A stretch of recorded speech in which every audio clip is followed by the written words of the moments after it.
Wananchi ofisi ya Rais Ikulu, Dr. Saada Mkuya Salum, wakati akitoa hotuba inayohusiana na kongamano la uwekezaji lililofanyika huko Golden Tulip mkoa mjini Magharibi Unguja.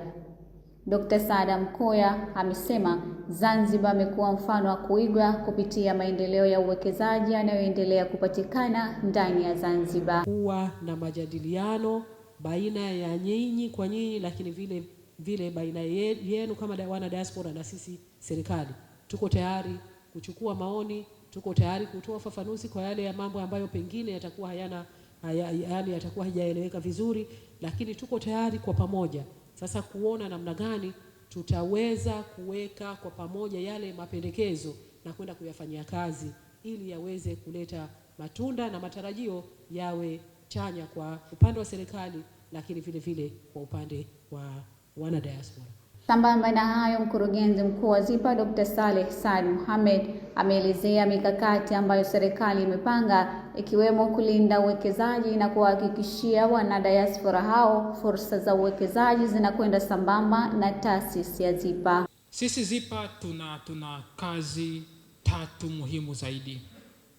Ya kwanza ni kufanya promotion ya uwekezaji, lakini ya pili ni kufacilitate uwekezaji, lakini kazi ya 3 ambayo ni ya muhimu kwa zaidi ni ya kuprotect, kulinda uwekezaji. Kwa hivyo kwa nasaba kikao hichi, kwanza niseme kwamba Serikali ya Mapinduzi Zanzibar, Serikali ya Jamhuri ya Tanzania, ZIPA inawahakikishia diaspora wote ambao wanakuja kuwekeza nchini, miradi yao, biashara zao tutaendelea kuzilinda.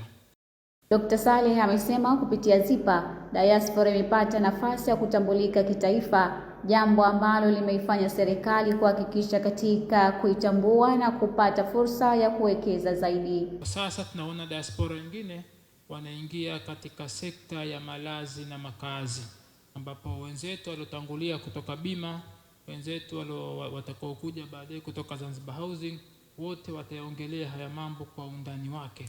Lakini kama serikali, kama ZIPA, kama taasisi nyingine za serikali, tumejipanga kuhakikisha kwamba fursa hizi za uwekezaji ambazo serikali anazitoa zinakwenda sambamba kuwapa fursa, kuwapa nafasi diaspora kuwa ni sehemu ya uwekezaji huu. Na kikubwa ambacho kwa dakika nilizopewa ambacho nataka nikiongelee ni mabadiliko ya sheria, mabadiliko ya miongozo. Tukirudi nyuma kwenye sheria ya mwaka 2018, sheria namba 14 ya uwekezaji, sheria hii haikumtambua diaspora. Lakini sheria ya mwaka 2023, sheria namba 10 ya uwekezaji imemtambua diaspora. Kwa hivyo naomba jamani, kwanza kwa hili hebu wapigieni makofi viongozi wetu. Kwa sababu sasa hivi ni rasmi kupitia sheria ya uwekezaji Zanzibar, sheria namba 10 ya mwaka 2023, diaspora wote wametambuliwa.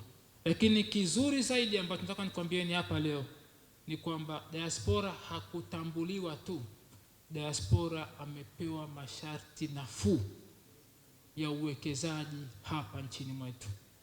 Awali diaspora alitakiwa awekeze kima cha chini cha dola milioni 2.5 ili kuweza kutambuliwa Zanzibar kupitia mamlaka ya uwekezaji Zanzibar ZIPA. Bi Hamida Juma kutoka shirika la bima Zanzibar ZIC ametaja fursa ambazo zinapatikana katika shirika hilo, ikiwemo ulinzi madhubuti kupitia miradi wanayotumia, sambamba na kuahidi kuwapatia huduma nzuri ikiwemo zinazotokana na majanga ya moto. Kupitia diaspora na kupitia taasisi ya ZIC, sisi tuko tayari kuwapatia huduma mbalimbali za bima ambazo zitaenda sambamba na mradi ambao mwekezaji atauweka.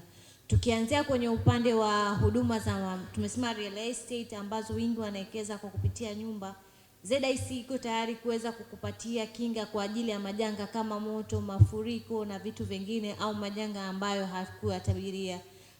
Lakini pia tumeenda kwenye upande wa logistic. Kuna wengine ambao wana invest kwenye upande wa magari, kununua magari mbalimbali ambayo yapo kwa ajili ya usafirishaji.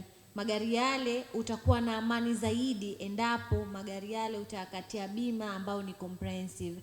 In case imetokezea ajali, yamepata ajali, maana yake shirika litaweza kukurudishia pale pale ambapo ulipokuwepo. Hautatoa fedha nyingine kwa matengenezo, hautatoa fedha nyingine kufanya replacement. Kwa hiyo uwekezaji wowote unashauriwa kuwa na properly insurance system ili kuhakikisha kwamba once majanga atakapotokezea, basi hauwezi kuspend another funds kwa ajili ya kufanya yale matengenezo au kufidia yale majanga.